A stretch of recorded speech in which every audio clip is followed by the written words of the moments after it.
इस जजमेंट में क्या हुआ सर? ये हाँ जी। जजमेंट में क्या था सर? आपको याद होगा सर, कुछ तो नोटिस आपको देखो याद होगा, 1 अप्रैल 2021 से लेकर 30 जून तक आया, जिसमें आशीष अग्रवाल वाला केस लग गया सुप्रीम कोर्ट का।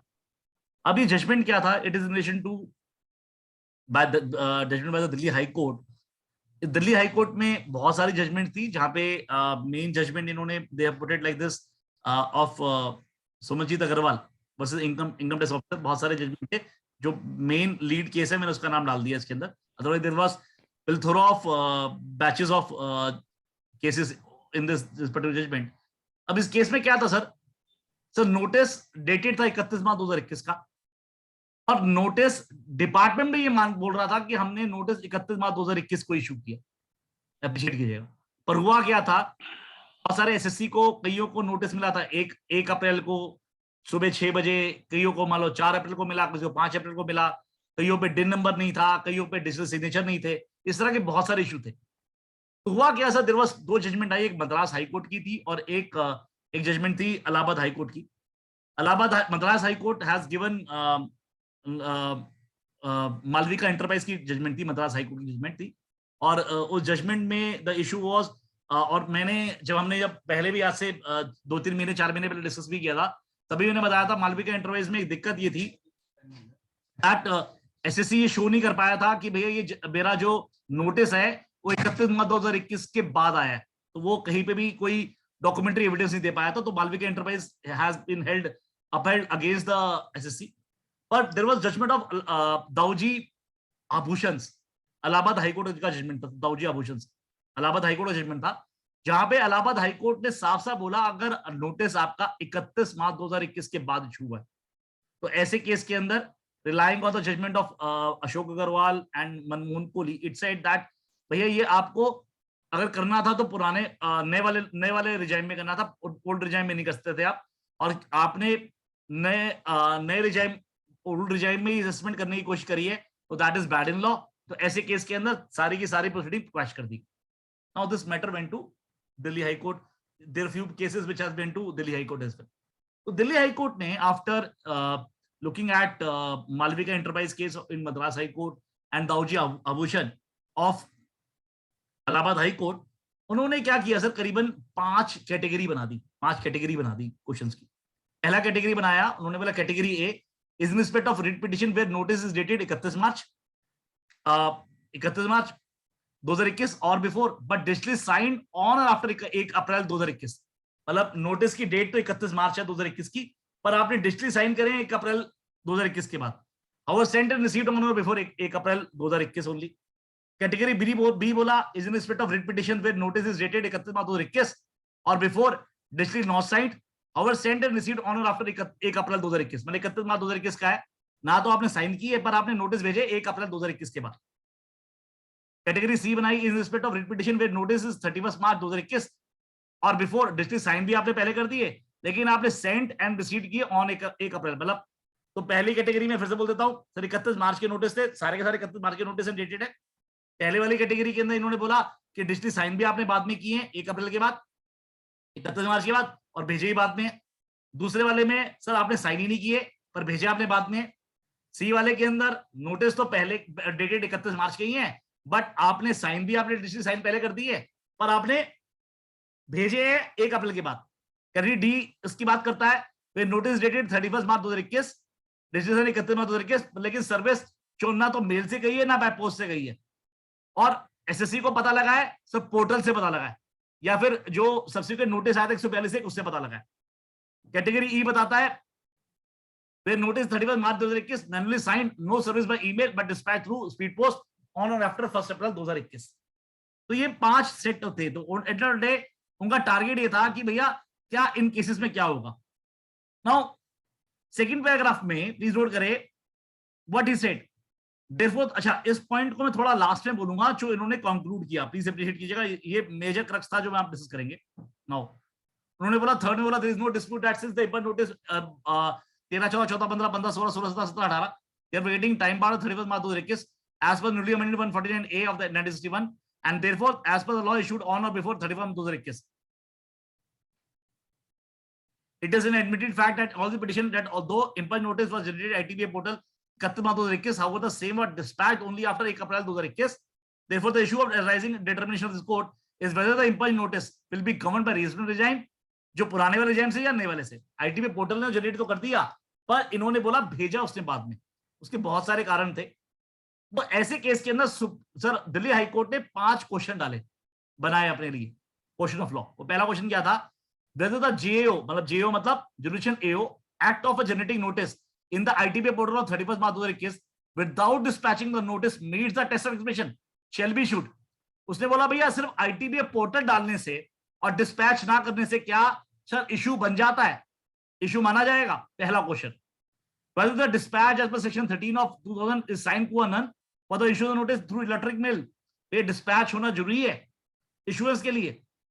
whether the time taken by ITBA portal, उन्होंने डिपार्टमेंट ने ये भी आर्ग्यू किया कि सर ITBA के पोर्टल ने दिक्कत पैदा कर दी थी, हमने तो सही टाइम पे इशू कर दिया था इन डिस्पैचिंग द ईमेल्स. तो ऐसे केस में क्या ये माना जाएगा 31 मार्च 2021 को? Section 148 sent on attachment through emails from the designated email ID of the judicial AO which do not bear the respective JO designation are valid 282A, read with 127 of the IT rules. Whether the upload of section 148 notice on my account of the SC on e-filing portal is valid transmission after, under the Act 1961. अब देखिए answer क्या दे रहा है.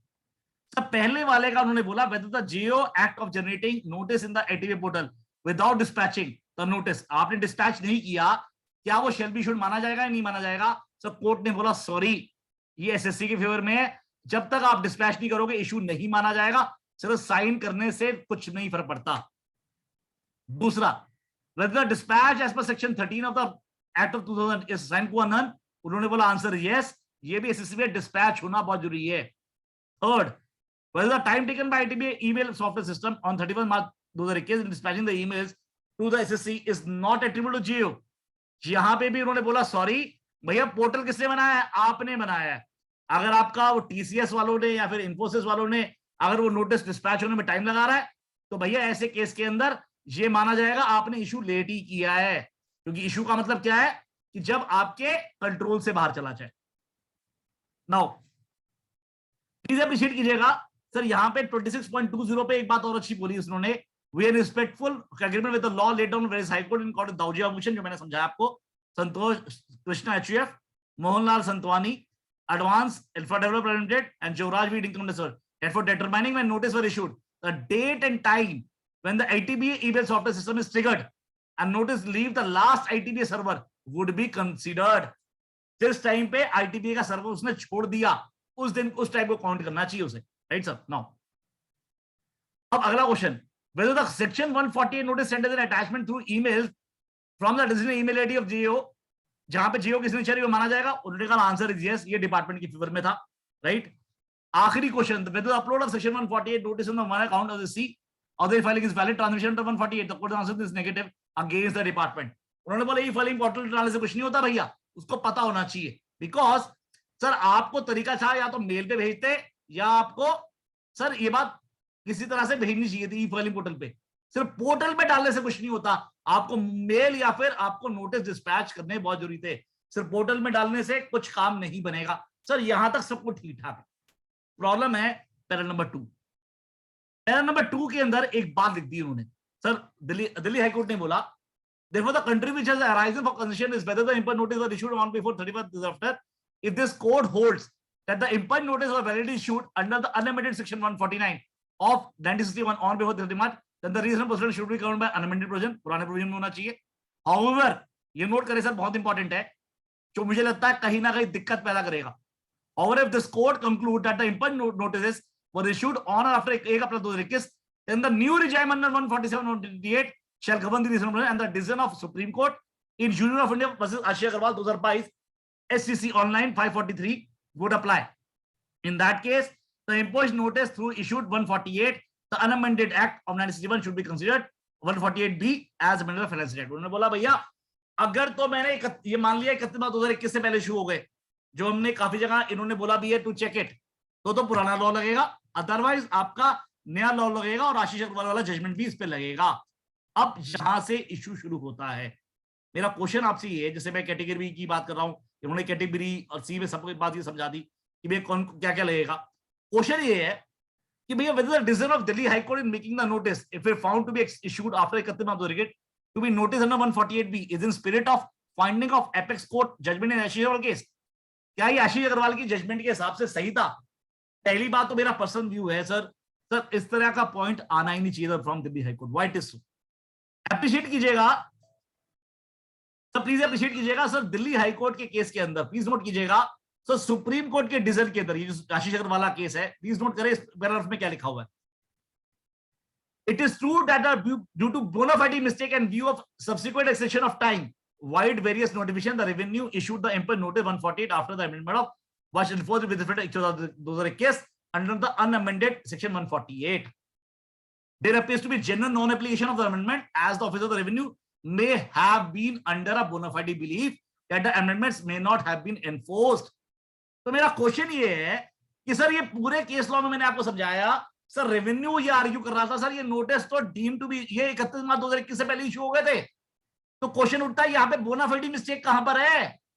तो बोना fide mistake तो तब होती जब वो ये आर्ग्यू करते कि सर हमें तो लगा ये अब चला जाएगा तो ठीक नहीं है, बाद में चला जाएगा तो भी ठीक नहीं है.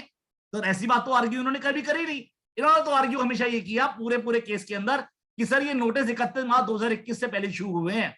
तो इसका मतलब तोला एक्ट को तो इन्होंने कंसीडर भी नहीं किया था.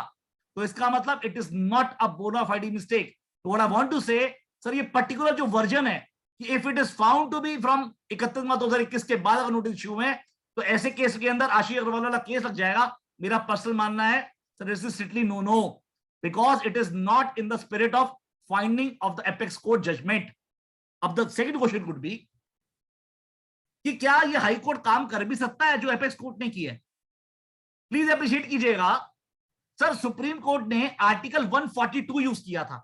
आर्टिकल 142 और आर्टिकल 142 ये कहता है कि कुछ ऐसी सिचुएशन आ सकती है जिसके अंदर कोई लॉ, देखिए दो नॉर्मली आर्टिकल 141 में क्या होता है मैंने आपको पहले भी समझाया, तो सुप्रीम कोर्ट कोई नया लॉ लेट डाउन नहीं करता है. अप्रिशिएट कीजिएगा ना, नया लॉ लेट डाउन नहीं करता है.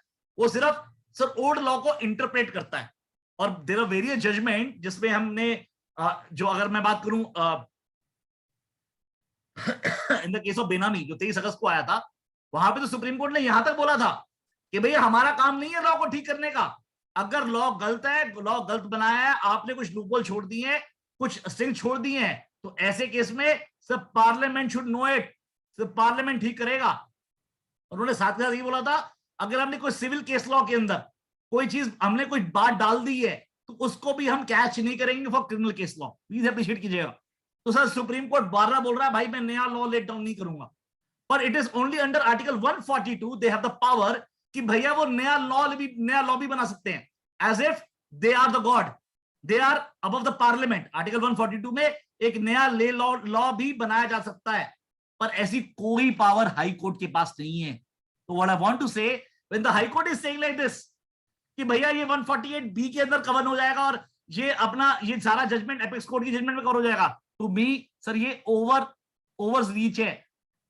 ऐसा मैं इसलिए बोल रहा हूं क्योंकि दिल्ली हाई कोर्ट ने डिसीजन कहां पे दिया है in relation Delhi high court, Delhi relation only. मेरा क्वेश्चन है व्हाट अबाउट दाऊजी आभूषण सर, उत्तर प्रदेश का क्या होगा, गोवा का क्या होगा, मद्रास का क्या होगा? क्या वहां पे भी दिल्ली हाई कोर्ट लगेगा? Answer is no. क्या हर हाई कोर्ट अलग अलग डिसीजन देगा? Answer is no. तो प्लीज अप्रिशिएट कीजिएगा, मेरा पर्सनल मानना है सर ये जो यहां पे ओवर रीच किया है दिल्ली हाई कोर्ट ने, Delhi high court doesn't have the power like apex court has under article 142. Sir high court के पास ऐसी कोई पावर नहीं है वो नया लॉ लेट डाउन करके बोले कि भैया मैं ये इसको 148 मानता हूं, डीमी फिक्शन क्रिएट करता हूं. ये डीमी फिक्शन सिर्फ एपेक्स कोर्ट कर सकता है या फिर सर पार्लियामेंट कर सकता था. मैं क्लियर हूं आपको सर? तो मेरा पर्सनल मानना है this is overreach by Delhi high court. Now अगला question sir, whether the decision of Delhi High Court can be set to a direction as per section 150.